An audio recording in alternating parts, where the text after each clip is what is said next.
Which has been most fun watching? March Madness or congressional hearings? You know, I had my TV on for the congressional hearings for hours. I was doing other things, but I just had it on in the background. It's pathetic. I mean, it really is. There's two issues at debate. One is the accusation Trump made toward the Obama people about, they were wiretapping Trump Plaza. And then the Democrats are saying that the Russians and Trump's people colluded so that Hillary could not be president. Now, really, these are two completely separate issues, other than the fact they're both fake news. Nothing to support either one of them. But the reality is, this is all the Democrats have.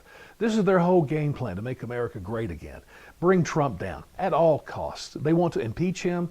If they can't do that, get him to resign. If he won't resign, then you know what? We'll just drive his popularity numbers down just into the swamp where we are and let people hate him as much as we do. That's their full plan of action. I've got a little higher view of where we ought to go than just that personally.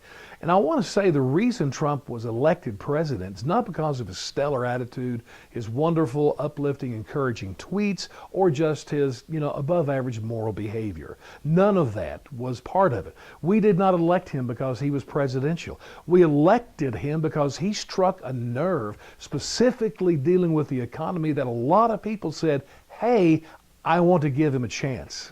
Give you some examples. Or just some thoughts. You know about NAFTA.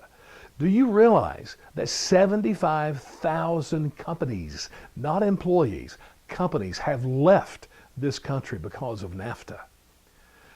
I mean, millions upon millions of jobs were lost because of that.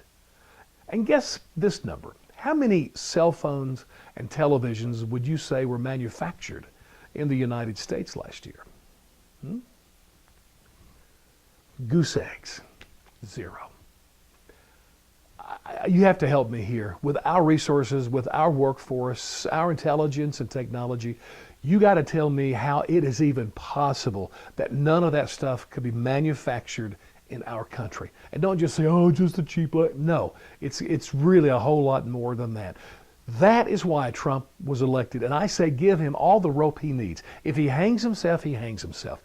But I'm hoping that since he focused on that, since he struck that nerve, that he will give, every bit of effort he can to making a change in that area. And you know what? Maybe the times are such that it won't be there. But I say let him go for it. See what he can do. And honestly, I'm a Christian. I want to be a moral character, that kind of stuff. But you know what? This is crude, but he could get his 3rd divorce with Melania and marry the 4th girl during this term. I really don't care. Because you know what? That doesn't affect me personally. But what this big, gargantuan government does affect me. And it's affecting me and tens of millions of Americans negatively. That's what needs to change. Give him a chance.